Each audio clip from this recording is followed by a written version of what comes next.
Esse é o 23º episódio do Movimento X e essa temporada tem o propósito de conversar com as pessoas que lideram pesquisa em UX no Brasil e no mundo. A convidada de hoje é a Ana Rafaela, UX Researcher no YouTube em San Bruno, Califórnia. Ela tem um perfil bem legal, é formada em ciência da computação e trabalhou como desenvolvedora de software por alguns anos antes de se dedicar exclusivamente em pesquisa. A Rafaela trabalha há alguns anos em empresas como GoPro, Cisco e Try Consultoria. Nesse episódio, falamos sobre a dinâmica de trabalho dela com pesquisa global no time de advertising do YouTube, o uso de repositório para aprendizados de pesquisa, dicas para quem quer trabalhar em outro país e muito mais. E uma notícia que nos deixa bastante animados. A Hotmart é a patrocinadora desse episódio e incentiva a produção de conteúdo sobre o UX Design e Research.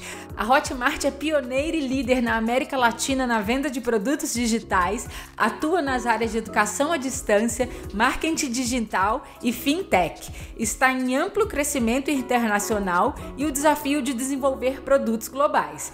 E a boa notícia é que tem várias vagas para os times de design e de desenvolvimento. Então, se você é designer de produto ou desenvolvedor com habilidades em UX, pesquisa e interface, mora em Belo Horizonte, minha cidade do coração, ou topa viver em terras mineiras, pode se cadastrar no banco de talentos pelo link bit.ly/vagas da Hotmart. Repetindo, bit.ly/vagas da Hotmart. As músicas que estão no início e no fim desse episódio são parte do projeto Aeoner do produtor Richard Garrel. Lembrando que todas as informações e links que falei estão em movimentox.com.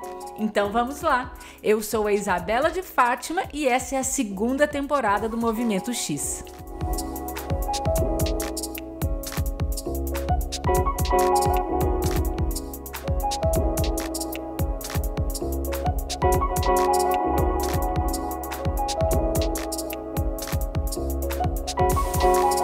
Ei, Rafaela, tudo bem? Tudo ótimo. Então tá bom. Muito obrigada pelo seu tempo e pela presença aqui no Movimento X. Eu que agradeço a oportunidade. Para começar, eu queria que você me contasse um pouco sobre você e como começou a trabalhar com pesquisa para design. Então, a minha trajetória começou um pouco diferente, talvez, da maioria dos pesquisadores, pelo menos dos pesquisadores que eu conheço, porque eu comecei na computação, eu sou formada em ciências da computação e eu fui engenheira desenvolvedora por 5 anos. Eu fazia código, né, e era programadora. Trabalhava para o SERPRO, que é um serviço de processamento de dados do Brasil, né, serviço público, concursada, e de repente, assim, para falar de por que eu acabei na User Experience, eu tenho que falar de por que eu estava fazendo na computação, né? Quando eu entrei na computação, eu queria ajudar as pessoas a usar a tecnologia, eu queria melhorar a vida das pessoas por meio da tecnologia, por meio de programas. E depois de trabalhar 5 anos na área, eu me toquei que eu não estava ajudando ninguém, que o meu software não era tão legal assim, que as pessoas não estavam sabendo usar. E depois de me envolver com a área de requisito, né, dentro desse papel de desenvolvedora, eu comecei a ir para os clientes e perguntava, né, quais os requisitos do software, o que é que eles queriam no software. E eu fazia exatamente o que eles pediam e eles ainda não estavam felizes, não era o que eles queriam, não ajudava a vida deles.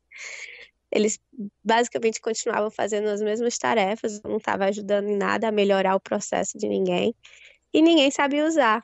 Então, foi quando um amigo me falou de usabilidade, inclusive quando ele me falou, eu pensei que ele estava falando de reusabilidade, que dentro da computação é quando você faz códigos de uma maneira que você consiga reusar, né? Você tem uma certa maneira de fazer os códigos para que eles sejam mais reusáveis.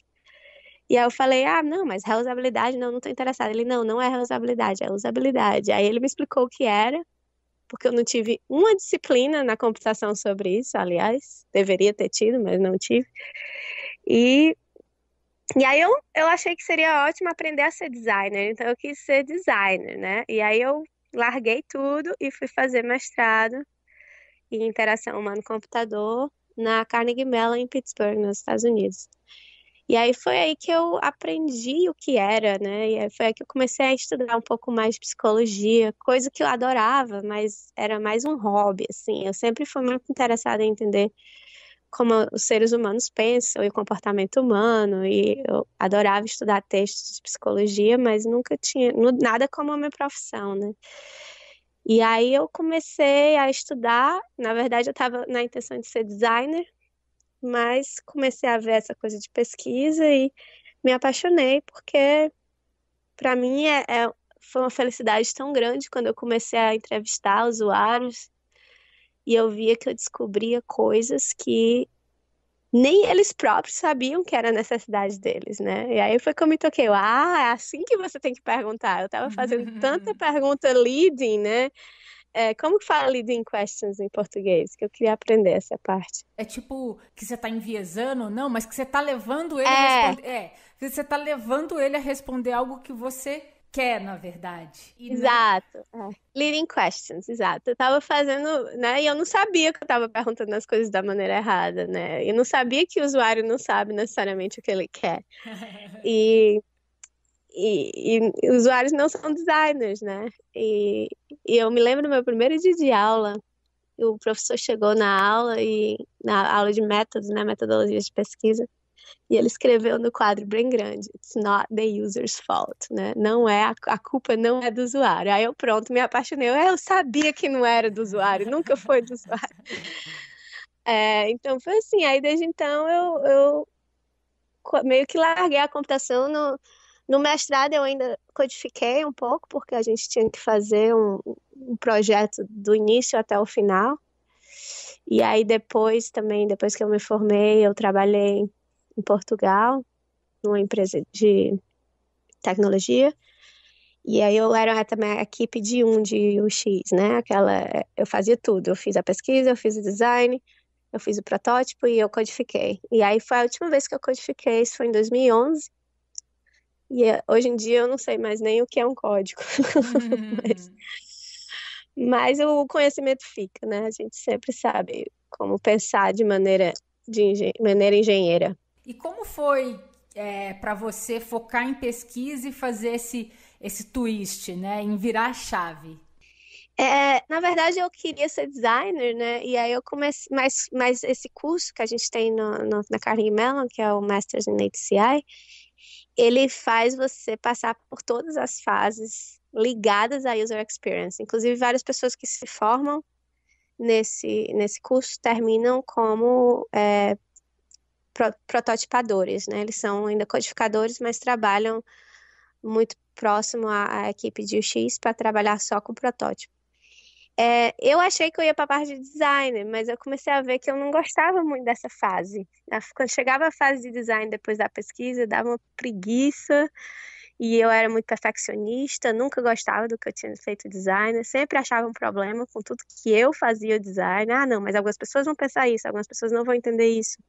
E aí eu vi que eu era realmente mais pesquisadora do que design e resolvi me focar nessa área quando eu me mudei para o Brasil de volta. Eu estava em Portugal, me mudei para São Paulo.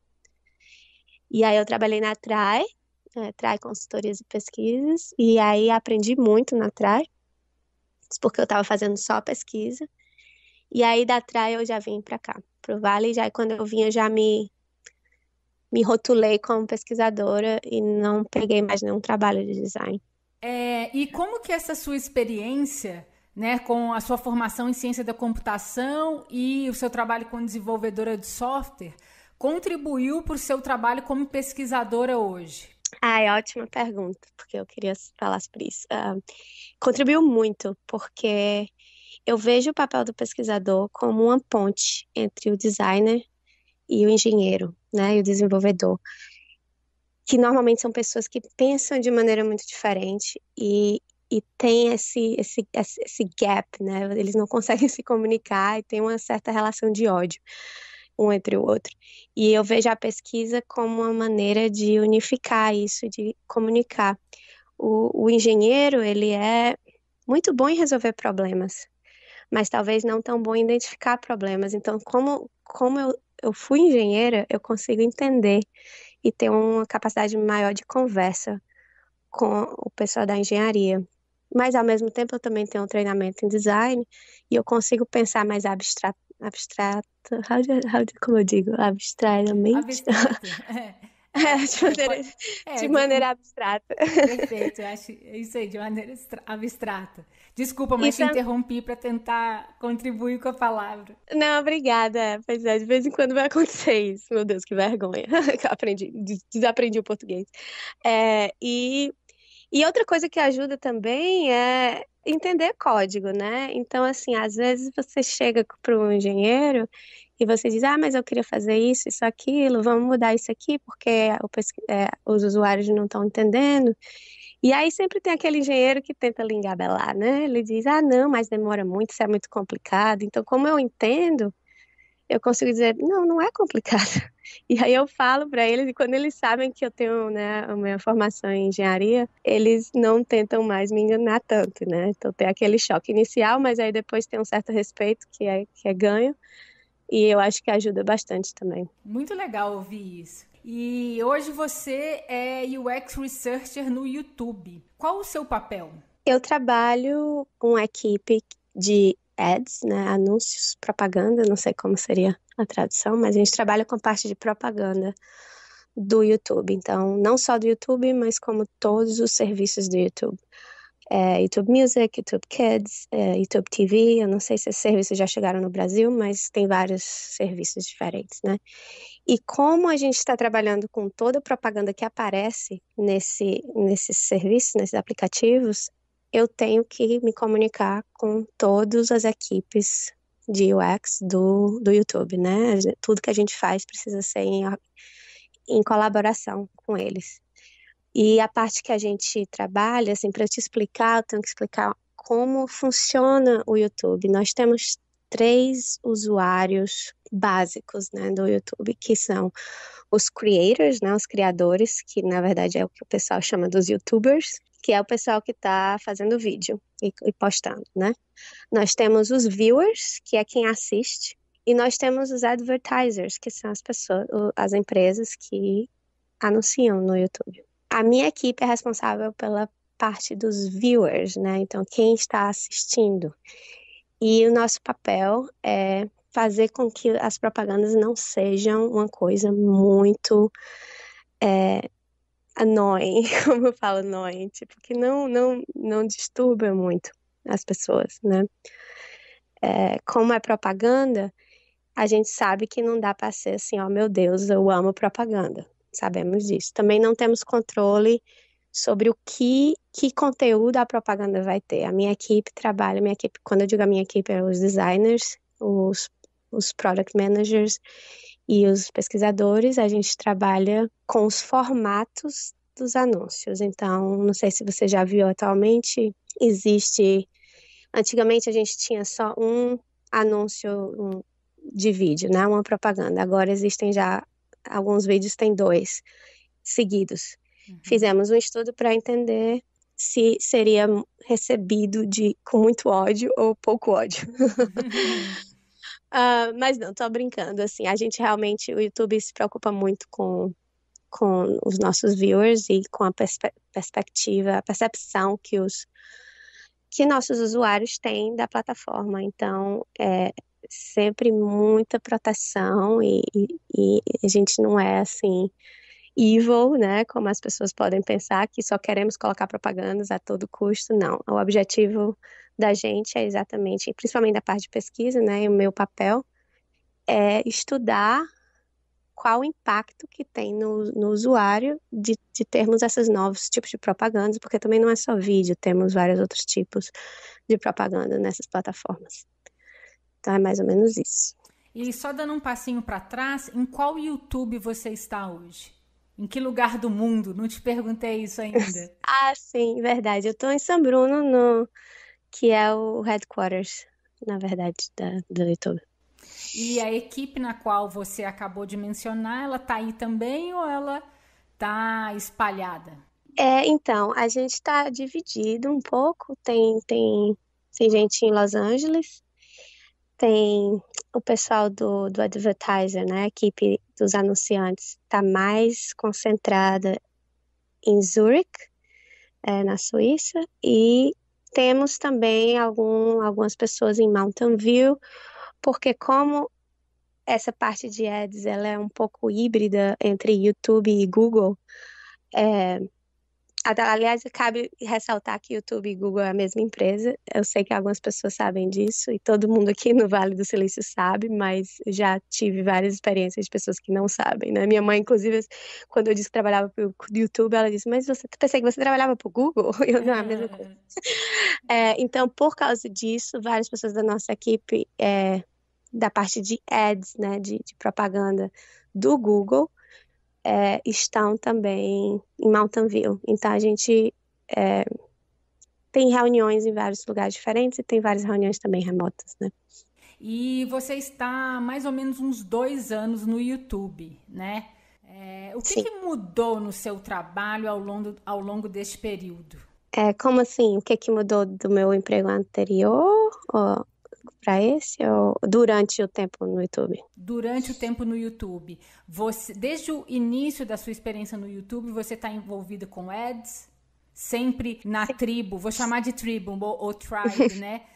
Mas na tribe de viewers. Como que, se você pudesse fazer uma timeline, assim, desde o dia que você chegou no YouTube até hoje, teve alguma mudança notável no seu escopo? O escopo, na verdade, não mudou. Eu tô nessa equipe desde que eu entrei, mas teve, na verdade, uma curva de aprendizado muito grande, né? Porque eu nunca mexi com marketing, nunca mexi com propaganda, não sabia nada disso. Eu vim da GoPro, que é uma câmera, né? Eu estava estudando como as pessoas fazem vídeos e storytelling e coisas desse tipo, não tinha nada a ver com propaganda. Então, eu tive que aprender o linguajar e como a empresa se organiza com relação a isso. Então, teve uma curva bem grande. Mas, fora isso, eu acho que a questão do escopo, o que muda é como a gente tem que trabalhar com várias equipes diferentes dentro do YouTube. Eu mudei de equipe algumas vezes, assim, não é que eu mudei de equipe, eu mudei para os projetos, então eu mudava por projeto, entendeu?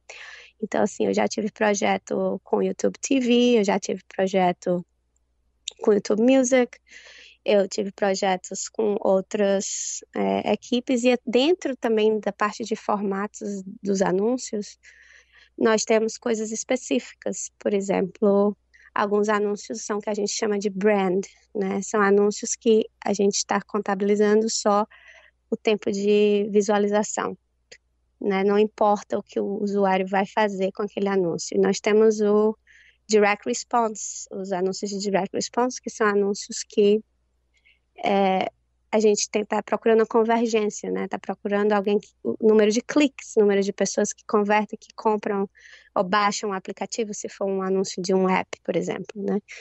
Então, eu andei em vários projetos diferentes e eu pude ver um pouquinho de cada coisa, mas sempre dentro da parte de viewers e sempre dentro da parte de anúncios. Certo. E ainda voltando até, né, mais no contexto da sua atuação, então você já contou que está aí no time de viewers, e eu queria entender um pouco mais como que é a estrutura do contexto no qual você está inserida, né? Por exemplo, o seu trabalho ele é mais vinculado à rotina de algumas squads, ou você tem uma atuação mais horizontal? A gente define, no Google os objetivos são definidos por quarter, então depende muito, varia muito pelo quarter, qual projeto eu vou estar. Por exemplo, eu tive ano passado um projeto na Índia, e aí nesse caso tive muitos stakeholders, muito mais do que o normal. Normalmente a gente trabalha, se for um projeto pequeno, uma coisa mais estática, né? Trabalha normalmente com um designer e um product manager, e aí a gente pede ajuda para as pessoas ajudarem com as nossas ações, né? Mas normalmente é um para um, né? Assim, um product manager, um designer e um researcher. Mas, por exemplo, se o projeto é grande como esse, que foi o projeto da Índia, que foi um projeto foundation, né, uma coisa mais estratégica, que a gente não sabia, não tinha muita informação, foi uma coisa bem qualitativa, com pesquisa de campo, é uma coisa mais etnográfica, e aí envolveu vários departamentos, vários cargos diferentes, os engenheiros foram mais envolvidos, pessoal de marketing, né, também foi envolvido, porque quando você lida com anúncios, o marketing, de certa forma, está envolvido também. E a gente também teve que trabalhar com o pessoal que trabalha com os anúncios, né, o pessoal do advertisers e o pessoal dos creators também, a gente teve que trabalhar com eles. Então, depende. E nesse momento você está inserido não sei se você pode falar em qual projeto em qual estrutura. Eu não posso falar do projeto, mas eu posso falar que eu estou inserida Eu tenho trabalhado mais com esses anúncios de direct response e os formatos que a gente está trabalhando que levam o usuário a ter uma ação, que não é necessariamente só uma propaganda que você vê, né? Tem alguma forma de você interagir com o anúncio. E como que os pesquisadores estão organizados na empresa? Nós somos menos de 100, eu não sei exatamente quantos ao certo nós somos, mas cada equipe tem uma certa quantidade de pesquisadores. Eu não sei se eu posso falar exatamente como as equipes se estruturam lá dentro, mas nós temos alguém que é responsável, por exemplo, só para a parte de comentários do YouTube, alguém que é responsável só pelos criadores e a experiência com a postagem, como eles vão postar, ou tem um time só para live, né, a parte do produto live. Então, eles estão organizados por produtos dentro do YouTube, que a gente pensa no YouTube, pensa que é só uma coisa, né, mas quando você vai olhar dentro, tem várias. A parte de recomendação, por exemplo, é uma equipe diferente. E aí a gente tem a cada 2 semanas, todos os pesquisadores têm uma reunião, a gente tem umas apresentações, onde a gente apresenta metodologias, não necessariamente focado nos findings, né, nos resultados, mas o que a gente aprendeu com as metodologias, o que funcionou, o que não funcionou, e eu acho isso extremamente válido, né, para o crescimento da gente. Eu acho e eles também são muito organizados com questão de toda semana tem uma newsletter dizendo quais são as pesquisas do dia. É uma coisa bem. Eu tenho muito orgulho de ser parte dessa equipe de pesquisadores, né? E tem todos os nossos deliverables, por exemplo. Deliverables é o quê? Entregáveis? Sim. Entregáveis, né? Sim. Tem um formato, assim, padrão. Claro que a gente pode modificar, mas tem pelo menos uma linguagem padrão. A gente tem um site que tem todos os exemplos, né? Esse aqui é um exemplo, por exemplo, de um e-mail para você convidar pessoas para assistirem as sessões. Esse é um e-mail para compartilhar os findings rapidamente. Aqui é outro exemplo. Então, tem vários exemplos de apresentações e modelos que você pode usar, né? Então, acho que isso é muito válido também. Deve ser uma fonte riquíssima de aprendizado, né? E de troca também. Vou te falar que dá para sentir o seu orgulho ouvindo você contar. É muito, muito bom. Estou muito feliz de poder ter essa oportunidade de te ouvir. Que bom. E sobre o time de pesquisa, como que vocês se organizam do ponto de vista de técnicas? Por exemplo, eu tenho notado que algumas equipes elas se dividem ou generalista, né, quem faz quali e quanti, ou quer dizer, generalista quali e quanti, ou especialista que vai fazer mais quanti, ou vai ser especialista de quali, né? Ou também algumas outras equipes se dividem mais, pessoas que têm um perfil mais de Discovery Foundation, né? De descoberta, e outros mais de validação e usabilidade. Como é que vocês estão nesse contexto? Eu acho que, eu não sei se é no Google inteiro, mas eu noto muito no YouTube, eu acho que tende mais ao especialista do que o generalista. Então, eu sou qualitativa, né, e Nós temos um pesquisador quantitativo na nossa equipe e são menos. Na verdade, nós temos bem mais qualitativo do que quantitativo. Mas nós também temos vários engenheiros que são data analysts, né? Como que eu falo em português, data analyst? Analista de dados. Ai meu Deus, ai meu Deus, que vergonha. Sim, analista de dados. E, e, e o YouTube, como o Google também, trabalha muito com A/B testing, né? A gente faz vários que eles chamam de experimentos. E então, eu acho que por conta do pesquisador qualitativo poder trabalhar com esses, né, analistas de dados, acaba que não necessariamente a gente precisa de um quantitativo sempre. Mas nós temos também pessoas específicas trabalhando com pesquisa quantitativa. E normalmente são pessoas com PhD e inteligentíssimos. Aliás, todo mundo lá é muito, muito inteligente. Eu não sei nem o que é que eu estou fazendo lá. O que eu noto também é que quando o pesquisador consegue fazer os dois, e é bem generalista nesse caso, na atuação, realmente, eles acabam fazendo só um dos dois.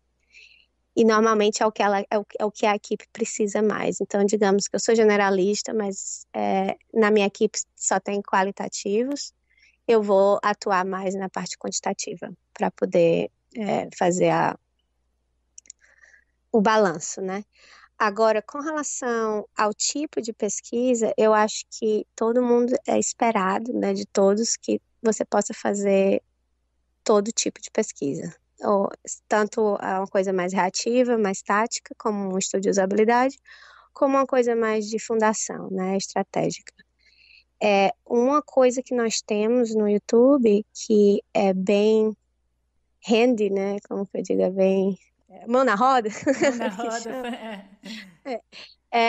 Nós temos uma equipe chamada Rapid Research, né, que é Rapid Research Sciences, que é uma equipe de pesquisadores que o trabalho deles é fazer pesquisas de usabilidade. E eles têm um formato específico para esse tipo de pesquisa. São sempre 6 usuários, eles fazem na quarta-feira. Todo o processo de pesquisa é feito em uma semana. A gente contacta eles quando eles têm disponibilidade, né? Normalmente no começo do trimestre, para saber como que eles estão organizados. A gente faz a requisição e aí a gente tem resultados em uma semana. Claro que tem os limites, né? Eles têm uma fórmula pronta, tem um certo número de de perguntas que eles podem cobrir, e são sempre 6 usuários, e o perfil dos usuários não pode ser algo muito difícil, assim, tem que ser uma coisa mais genérica, porque toda semana eles estão fazendo pesquisa. E aí, quando a gente tem estudos, assim, de usabilidade, ou de que é alguma coisa, assim, mais simples, né, um designer fez um design aqui que é só validar uma coisa pequena, então a gente tenta usar esse recurso, porque a gente tenta priorizar o nosso tempo para coisas que são um pouco mais, que requer um pouco mais de tempo, né, e habilidades. Entendi. E eles também, essa equipe, eles que fazem o recrutamento também? Nós temos uma equipe de recruiters, né? Que na verdade eu acho ótimo também, porque na GoPro eu tinha que fazer meu próprio recrutamento, então agora eu tô achando ótimo.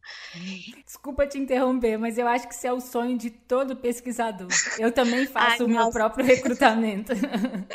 nossa, é muito bom. Eu não tenho palavras. Toda vida eu sempre agradeço, sabe, os meus recrutadores. E eles, nossa, você é a pessoa que mais agradece de todos. Porque eu já passei pela situação de que eu que tinha que recrutar e agendar. Nossa, o agendamento também. Acaba que você não tem nem tempo de preparar o script, porque você está preocupado se a pessoa vai vir, se não vai, né? Pelo menos comigo era assim, na última hora eu ia fazer o script. Então, assim, essa equipe, voltando ao que a gente estava falando, essa equipe que faz, né, essas Rapid Researches, eu não sei se eles vão pelo recrutamento da gente, dos pesquisadores, ou se eles têm a database deles própria. Eu acho que eles têm o recrutamento deles próprio, mas não é o pesquisador que faz. o recrutamento. Os pesquisadores dessa equipe não são eles que fazem também. Eu acho que eles têm uma equipe dedicada para esse tipo de recrutamento. Fantástico. E com relação às pesquisas de marketing e as pesquisas mercadológicas, vocês também fazem ou tem pesquisadores que são, vamos chamar de especialistas em marketing, né, em mercado, que são práticas diferentes? Nós temos, dependendo do produto, a gente tem os Product Specialists, que trabalham também com a parte de pesquisa de marketing, e a gente tenta se focar só em User Experience mesmo. Agora, como eu estou na área de anúncios, a linha é muito tênue, né? Várias vezes eu tenho um Product Manager que vem para mim e me faz uma pergunta, né? Faz uma requisição de algo que eles querem saber dos usuários, e eu tenho que dizer para eles que isso é mais marketing, não é muito de User Experience, né? Então, assim, como o meu produto é um pouco diferente, a gente não tem muito Product Specialist na parte de anúncios. Então, a gente trabalha muito com a equipe de vendas, o pessoal de sales, né, que está vendendo esses slots, né, para os anúncios. Uhum.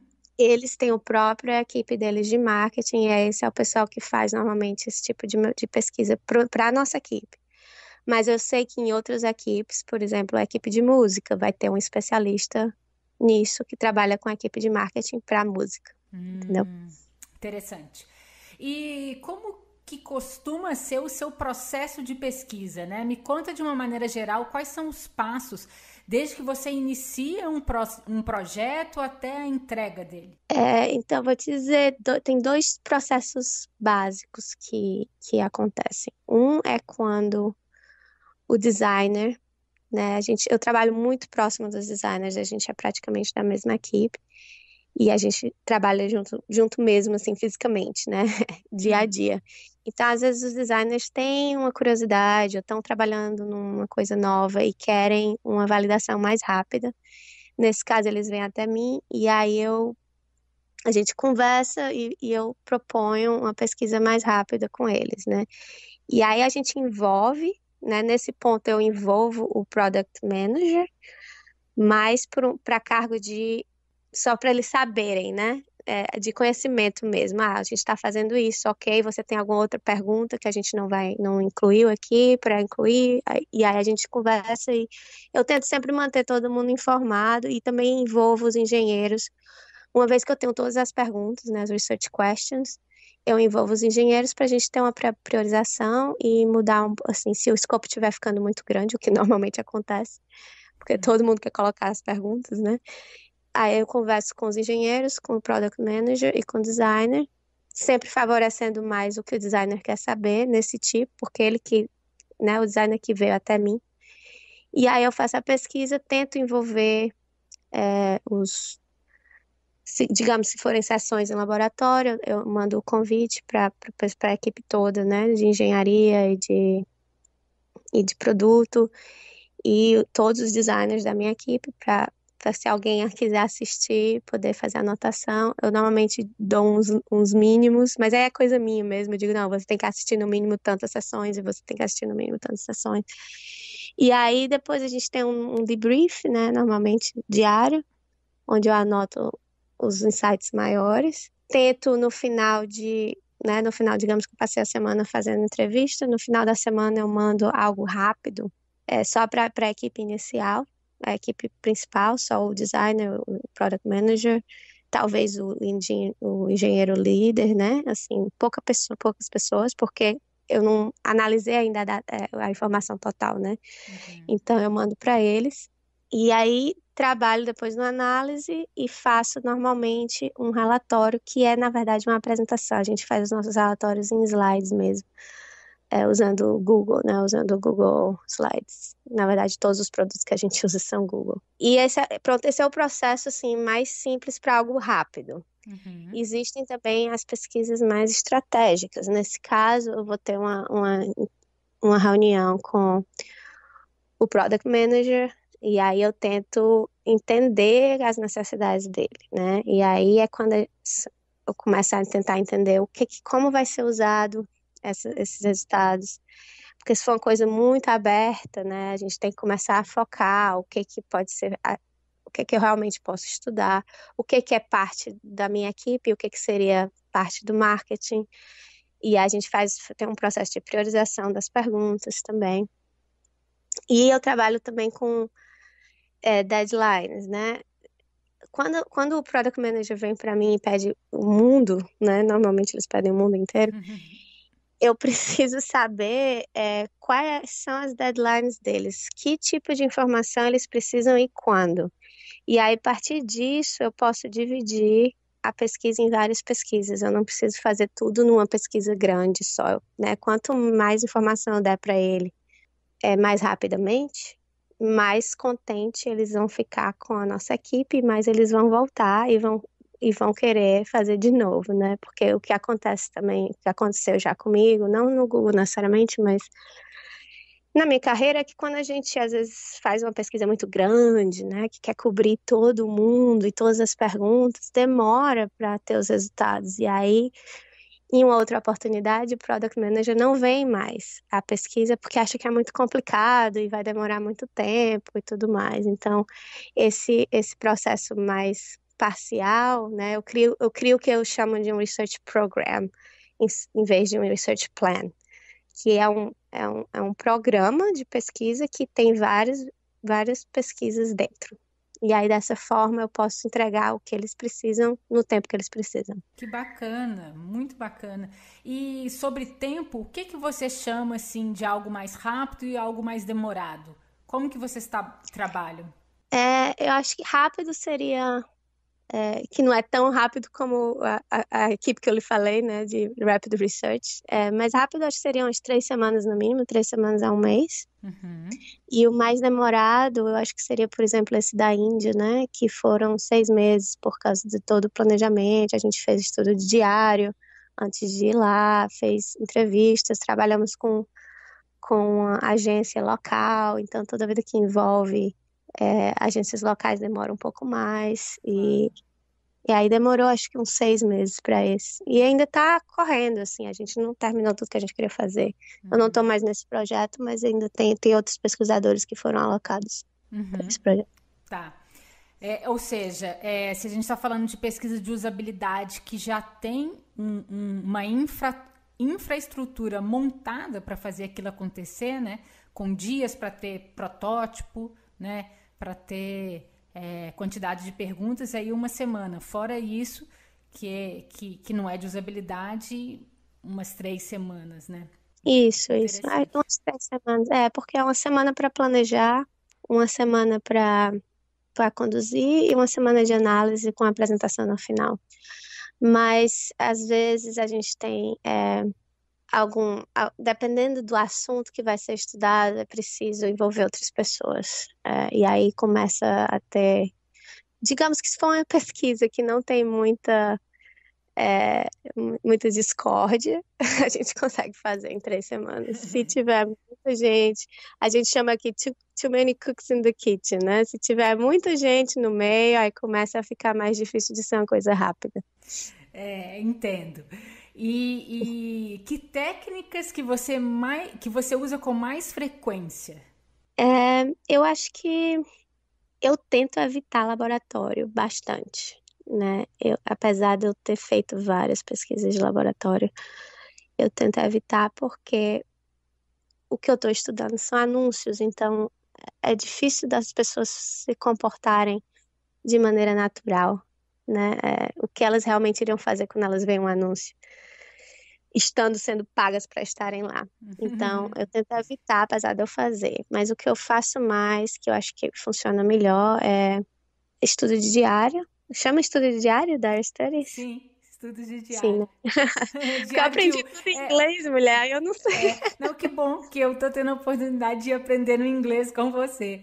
Mas aqui é diário de uso, né? É diário de uso, isso. Então, eu faço muito isso, combinado com uma parceria com os engenheiros, porque eu consigo fazer um A/B testing, que na verdade não seria um A/B testing, né? Normalmente quando eu faço esses tipos de diário de uso, tem mais de uma condição, né? E eu consigo colocar cada grupo para ver um certo tipo de condição. E aí eu faço um estudo diário de 2 semanas. E aí no final eu consigo realmente ver qual foi o impacto que aquela mudança teve. Nossa, que Porque se eu só interessante. só chamar eles para o lab, né, eu não confio muito. Se for uma coisa simples, se for uma coisa de usabilidade, entendimento, né, eles entendem o que podem fazer, né, se for feed forward, affordance, essas coisas, dá para fazer em lab. Mas se for algo mais da percepção, será que vai ser muito chato para o usuário? Se não vai, eles vão notar, não vão? Isso eu tenho que fazer estudo de uso mesmo. Mas também já fiz home visit quando a gente estava trabalhando com a equipe do YouTube para TV, né? Não sei se você sabe, mas tem YouTube, você pode assistir YouTube na televisão, então a gente estava querendo estudar como os usuários estão assistindo, onde é que está o controle remoto, eles estão perto do celular ou não, então nesse caso a gente teve que visitar algumas casas. Mas normalmente eu diria que é entrevista em pessoa e estudo como é? Diário de uso. Diário de uso. Diário de uso, sim. E como que você costuma documentar e organizar os aprendizados de pesquisa? No Google e no YouTube também, né? Porque é unificado, nós temos um repositório de todos os relatórios e apresentações que foram feitas. É responsabilidade do pesquisador de colocar nesse repositório. E aí você pode pesquisar por qualquer coisa, por palavra-chave, sobre, né, nesses relatórios, e você consegue ver o relatório. A palavra-chave você também, como pesquisador, que tem que colocar. Então, às vezes, pode até ter coisa no repositório que você não acha, porque a palavra-chave não foi tão chave assim. Mas fora isso, a gente não tem realmente uma maneira de organizar essas informações, né? Pelo menos na nossa equipe a gente não trabalha com personas, porque fica muito difícil documentar todos os tipos de pessoas que assistem YouTube, né? Na verdade, é o mundo inteiro. Então fica um pouco complicado fazer isso. Mas é algo que eu estava querendo fazer, sabe? Eu queria ter uma base de dados com esses insights e tal. E tem algumas iniciativas dependendo do produto, né? Por exemplo, tem uma equipe que trabalha só com apps, com anúncios sobre aplicativos. E é uma equipe grande porque tem representação no Google, no YouTube e na parte de AdWords, né? Então, os pesquisadores se reúnem, né, mensalmente, tentam conversar sobre o que é que a gente está achando nas nossas pesquisas. Eu trabalho com apps também, né, visto que é download, né, download seria um direct response. E a gente está tentando fazer um mapeamento disso aí, mas ainda está muito inicial. Então não tem muita coisa fora o repositório, não. Mas o repositório ajuda pra caramba. É minha base, assim, para fazer. Ai, meu Deus, eu tô com tanta vergonha que eu fui falando coisa em inglês. Mas para fazer o Imagina. literature review, né? Uma revisão de literatura, seria isso? Ou Sim, como que chama? eu acho que seria assim uma revisão do histórico de pesquisas, né? Porque se acho que se a gente falar literatura seria como se fosse assim, como se eu fizesse um desk research, como se eu fosse ver o que já foi publicado sobre aquele tema, Exatamente, seria mais ou menos né? isso. Aí você faz um relatório que combina todas as coisas que já foram descobertas, para não reinventar a roda, né? Mas é um trabalho extra, né? Porque você tem que ler tudo aquilo e fazer condensar e tudo mais. Apesar de ser um trabalho extra, eu imagino que deve ser extremamente interessante para o seu ponto de partida começar com mais embasamento, né? Porque eu acho que a gente que trabalha com pesquisa em empresa e muitas vezes as perguntas que estão pedindo para a gente responder, provavelmente em algum outro momento, alguma outra tribo, alguém já deve ter pesquisado algo, investigado algo que possa nos dar uma evidência, um indício de alguma coisa, né? Então, ao mesmo tempo, deve ser muito legal também. O que você acha, assim? Não, eu concordo, super concordo. É o meu primeiro ponto de partida. Assim, eu não mencionei no meu processo de pesquisa, mas sempre é o meu primeiro ponto de pesquisa. Eu tenho uma pesquisa nova, conversei com com o Product Manager, né? E aí eu tenho uma lista de 1000 perguntas que eles querem que eu responda. A primeira coisa que eu faço é ir nesses repositórios, ver o que já foi respondido, volto pro Product Manager e digo, olha, essas perguntas aqui, a gente já fez algum tipo de pesquisa nisso, tá aqui os relatórios. Às vezes, dependendo do tempo que eu tenho, eu faço uma apresentação que combina para ser mais fácil o consumo, né? Porque se eu só mandar os links, eles não vão ler necessariamente. E aí eu sempre faço isso para evitar de perguntar a mesma coisa duas vezes. E às vezes eu acho uma pesquisa que foi, por exemplo, de 2005, né? Aí nesse caso, 2010, sei lá. E aí nesse caso, apesar de eu já ter a informação, eu escrevo que a gente sabe disso de 2010, mas que cabe uma validação, né? A gente precisa reavaliar e ver se não mudou nada, porque já se passaram 9 anos. Certo. E como que é esse repositório? É como se fosse um Google Drive no qual vocês colocam os keynotes, os PDFs, junto com tags? Não é um drive, é como se fosse um sistema mesmo. Alguém construiu um sistema, né? E você tem um campo de busca e você busca palavras-chave nesse campo de busca. Quando você recebe os resultados, aí vem com as tags e o link para aquele arquivo, com uma pequena introdução, que também é parte do... Quando você vai inserir a sua pesquisa, você tem que inserir qual a equipe, quando foi, quais foram os researchers envolvidos, se teve mais alguém envolvido, porque você pode pesquisar também por pessoa. Às vezes você sabe que fulaninho fez uma pesquisa 3 anos atrás nisso, e você não está achando pela palavra-chave, você pode ver tudo que aquela pessoa já postou. Interessante. E as palavras-chave são as tags que vocês colocam ou também tem a possibilidade de se buscar dentro do documento da pesquisa? Não, são só tags que a gente coloca. Existe uma ferramenta auxiliar que eu acho que a maioria das pessoas não sabe ou talvez nem usem, que você coloca o arquivo, né? Você submete o arquivo e o arquivo e essa ferramenta lhe dá as palavras-chave, e aí essa ferramenta está olhando realmente dentro do seu documento. Mas normalmente acho que não é assim que as pessoas fazem. Normalmente as pessoas colocam a palavra-chave que quer, porque também já está no final da sua pesquisa, você quer começar a pesquisa nova, né? Alguém já está te chamando para outra, imagino, né? Como é que você faz para que os aprendizados da pesquisa sejam refletidos no produto?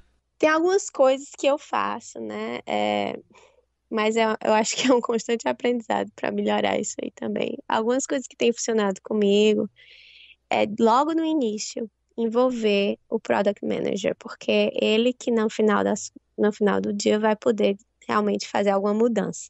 Então, desde o início, eu pergunto o que é que eles querem, por que que eles querem essa pesquisa? O que vai acontecer se digamos que a gente tem uma hipótese, né? Nós temos várias hipóteses. O que acontece se a hipótese for validada ou invalidada? Qual vai ser, o que vai refletir no produto isso, né? Quais datas que eles precisam dessa informação? Então, toda essa parte inicial que eu faço ajuda muito a envolver o Product Manager na pesquisa e no final, quando eu tenho os resultados, eu já sei como ele vai usar. Então, quando eu estou fazendo o meu relatório, eu tento fazer de uma maneira que seja de fácil consumo, não só para o Product Manager, mas para a audiência deles, né? Quem eles estão tentando levar essa informação? Para quem eles estão tentando levar essa informação? E aí, se eu fizer a vida dele um pouco mais fácil, ele vai querer, né? É mais fácil também deles usarem os resultados no produto.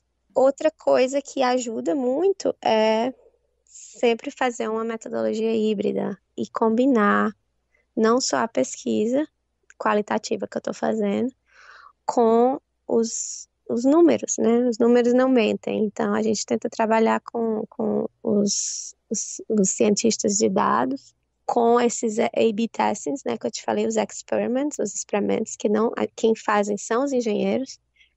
E aí, quando você tem o que está acontecendo pelos números, né, e as análises de log, com o porquê que está acontecendo, é muito mais rico e convence muito mais do que se eu tivesse só dizendo, eu falei com 10 pessoas aqui e eu acho que elas não vão entender certa coisa, ou elas não, ou essa é a maneira que eles estão se comportando. O que eu acho que eles vão fazer porque essa motivação X ou Y, né? Se eles estão vendo pelos números, também em conjunto, então eles têm mais confiança de agir naquele insight. Bem interessante. E quando você vai trabalhar em parceria com cientistas, como que essa troca com relação, né, vamos chamar assim, o planejamento ou o programa de testes dos testes AB? Você troca, como que funciona isso? Eu acho que cada equipe tem uma maneira diferente de trabalhar. Na minha, a gente ainda está tentando descobrir qual é a maneira mais efetiva, mas duas coisas podem acontecer. Ou o engenheiro lança o teste porque o Product Manager pediu, e às vezes a gente não é nem informado, né? A gente da pesquisa do design nem sabe o que está acontecendo. Porque a porcentagem que eles lançam esses testes são tão pequenas, é tipo 0,1%, né? São muito pequenas, porque se você pode imaginar quantos usuários a gente tem, né? Então, mesmo sendo pequena, a quantidade de dados é enorme. Então, assim, às vezes eles lançam e nem a gente não é nem informado, né? Os designers e os pesquisadores. Às vezes a gente pede para eles lançarem. E aí é um processo maior, dependendo do que a gente quer.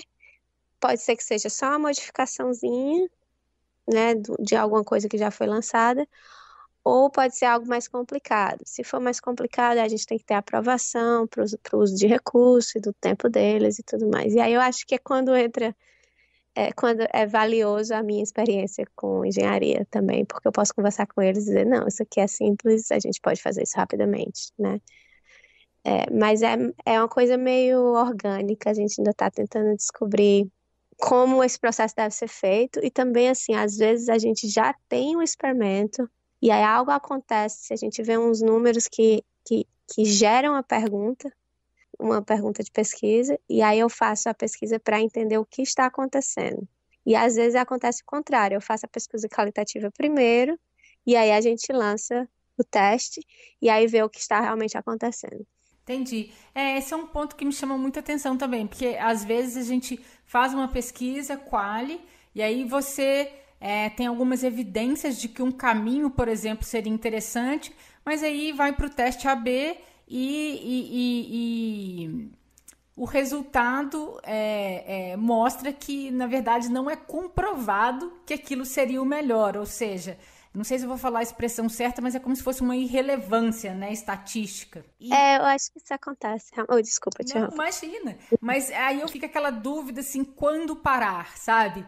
Quando que de fato tem uma visão de números que não tem uma relevância, né, estatística, pode nos ajudar a tomar uma decisão, sabe? Quando você precisa de algo mais baseado assim em números. E acho que essa é uma dúvida que já tem um tempo que eu ando em looping, tentando saber como lidar melhor e eu ainda não sei. Se você descobrir, me diga. Eu também Ufa, não sei. ufa. É. Acho que eu vou dormir hoje mais tranquilo.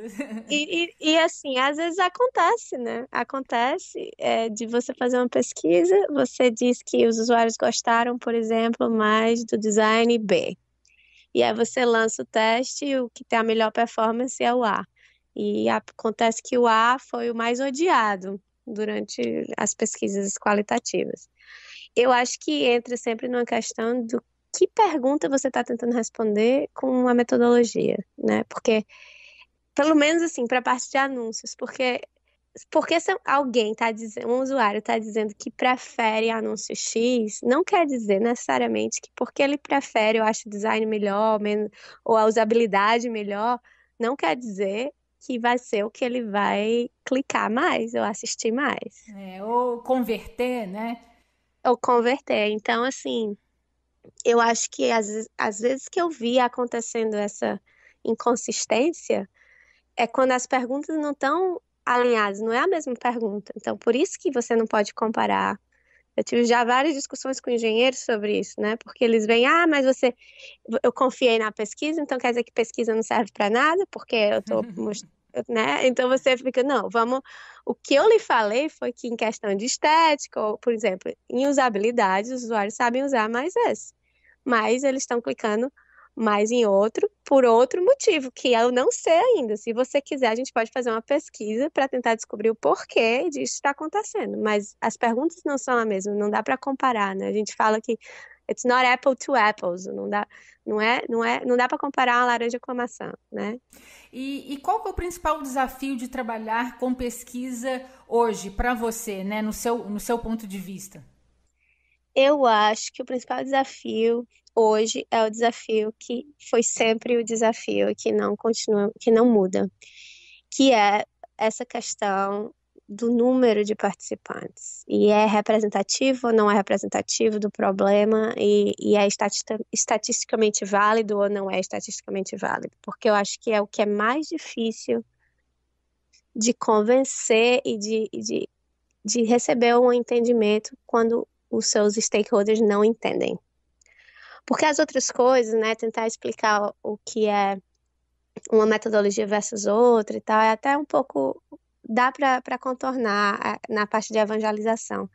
Mas na minha experiência, não sei se também é porque eu trabalhei só na área, né, de tecnologia, tem sido essa parte dos números. É sempre difícil de tentar uma mudança baseado em algo que 10 participantes disseram, né? Principalmente se você estiver desenvolvendo para uma audiência grande, como eu trabalhei já na Cisco, também muitos usuários, GoPro, muitos usuários no mundo todo.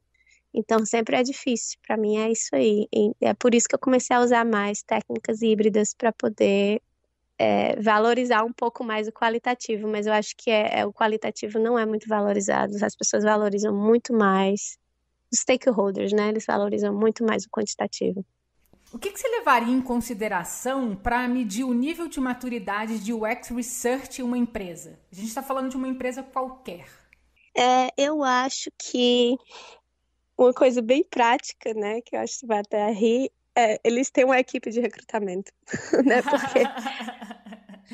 Porque para você ter uma equipe dedicada para recrutar participante, é porque você realmente sabe que é importante, né? Então, assim, tem vários níveis. O primeiro nível é você tem pesquisadores alocados a UX, né? Não é o seu engenheiro ou o seu designer que está fazendo a pesquisa.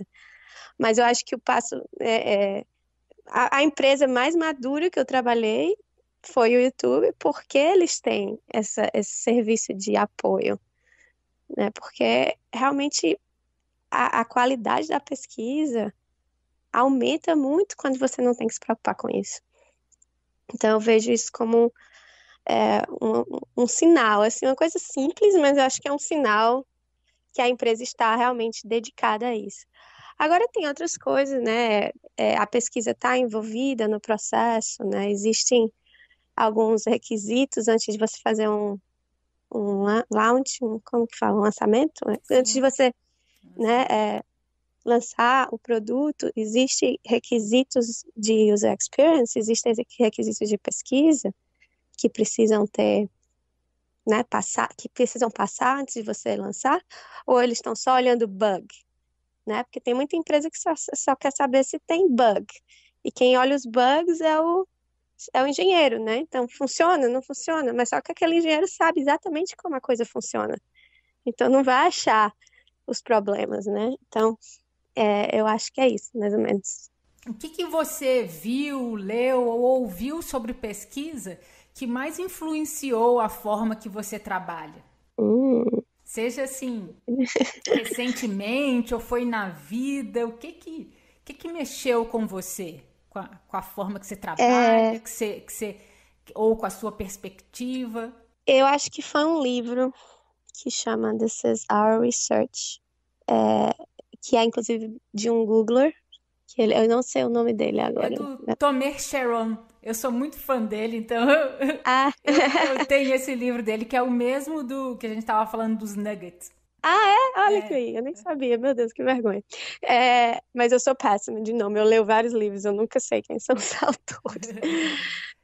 Mas esse livro, eu, eu, eu trabalhei em empresas que era muito difícil, né? Eu fazia, botava todo o meu trabalho naquela apresentação, e eu ia apresentar, e aí nada acontecia. E aí eu só fazia reclamar.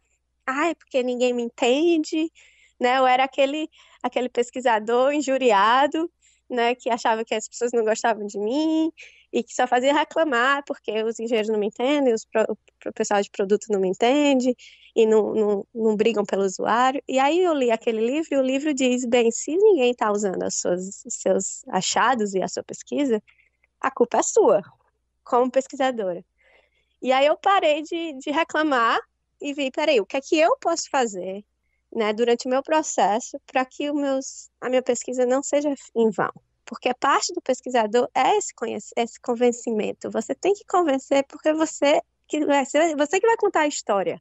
Você que é o storyteller. Então, se eu não estou contando uma história boa, eles não vão aceitar, né? Então, acho que isso foi o que mudou mais a minha maneira de trabalhar, foi de tomar responsabilidade pelo processo inteiro, não só de fazer a pesquisa, mas de fazer com que a pesquisa seja usada. Muito bom ouvir isso. E como e onde você se informa sobre pesquisa? Ou sobre pesquisa para design, ou sobre design, tecnologia? Eu costumava ir em vários eventos, né? Eu tô numa posição privilegiada porque eu tô no Vale do Silício e aqui tem evento todo dia quase sobre design, sobre pesquisa, e aí eu vi as palestras e tudo, mas eu tenho que confessar que eu não tenho ido desde que eu entrei no Google, porque a gente tem tanta coisa interna, né? Tem essa apresentação que eu te falei que é de 2 em 2 semanas dos pesquisadores, e eu simplesmente não tenho tempo de ficar indo mais nos eventos, e eu prefiro até aprender pelos meus colegas, porque são problemas parecidos, né? E eu estou rodeada de pessoas brilhantes. Mas eu nunca fui muito de nem ouvir podcast, essas coisas, porque eu costumava ouvir o UX Matters, mas também parei. Então, acho que é mais livros mesmo. Eu tenho uma conta no Audible da Amazon e eu não tenho mais, eu não leio mais livros, eu só escuto meus livros. E aí eu tenho vários livros, eu pego livros, né, tenho assinatura e pego livros de UX. A maioria dos meus livros que eu escuto são técnicos. E, e é assim que eu me informo. Mas eu sei que eu preciso me informar mais. Que habilidades você recomenda desenvolver para quem quer trabalhar com UX Research numa empresa como o YouTube? Quantitativa se você é qualitativo, ou qualitativo se você é quantitativo. Eu acho que é importante, muito importante a parte híbrida, quando você está lidando com empresas que têm essa quantidade de usuários, que é o mundo todo, né? Então você precisa combinar os dois. E para trabalhar com research em outro país? Pode ser Europa, e numa empresa também, né, do nível do YouTube, até como se diferenciar nos processos, que dica que você, que já passou por isso, né, já está há alguns anos trabalhando fora, o que você deixaria de dica para quem tem essa vontade também de se inspirar no seu caminho? Eu acho que não seria bem nenhuma habilidade, né? O que eu noto é que o caminho fica mais fácil quando você tem uma educação superior no país que você quer trabalhar. Então, o fato de eu ter feito mestrado aqui foi o que me possibilitou voltar, porque você faz contato, porque você, né? Na verdade, eu voltei para cá porque uma das minhas colegas de mestrado tinha uma vaga e ela estava saindo, ela precisava de alguém com a mesma formação. E ela perguntou se eu queria ir. Mas antes eu estava tentando e não conseguia, porque a questão do visto é complicada, realmente, né? Mas isso é para os Estados Unidos, eu não posso falar, eu não sei muito como é a Europa. Eu sei que na Inglaterra é difícil também, porque eu estava tentando. E então, assim, eu acho que se você quer realmente trabalhar fora, fazer um curso fora, um mestrado, não precisa nem ser mestrado necessariamente, mas mestrado ajuda muito, né? Mas fazer um curso numa universidade ou numa college que é conhecida, eu acho que ajuda bastante para você começar a carreira, até porque você aprende a fluência no inglês, né? Para você ser pesquisador, em outro país, você precisa dominar a língua 100%, porque você vai falar com aqueles usuários e é uma minúcia no que você vai falar pode mudar o que você entende e o que o usuário entende também que você está perguntando. Então, a primeira coisa seria, em questão de habilidade, é fluência na língua. E a segunda seria fazer um curso ou algo que possa lhe abrir a porta, né? Porque, se eu, por exemplo, eu sou formada na Universidade Federal do Ceará, né? Ninguém sabe o que é isso aqui. Então, não foi isso que me fez entrar, né? Foi mais de eu ter ido para Carnegie Mellon. E eu acho também outra coisa que ajuda, que eu já vi, né, algumas pessoas tendo sucesso, é você se envolver realmente no mercado de UX e ser um evangelizador, né, do seu país, mas começar a ir para conferências internacionais e apresentar nessas conferências internacionais. E aí você vai também conseguir a visibilidade e o visto fica mais fácil, porque tem, pelo menos nos Estados Unidos, tem um tipo de visto que é aplicado só para quem tem quem já apresentou em palestra, que é o que eles chamam de habilidades extraordinárias. E aí tem uma série de requisitos, que uma delas é você ser uma grande celebridade, digamos assim, dentro da área. E aí você consegue um green card, inclusive, mais fácil. Olha, Rafaela, eu acho que agora a gente passou por tudo. Assim, falei um tempão com você, foi super rico, super legal mesmo. Ai, nossa, obrigada. Muito obrigada pelo seu tempo e por fazer parte do Movimento X.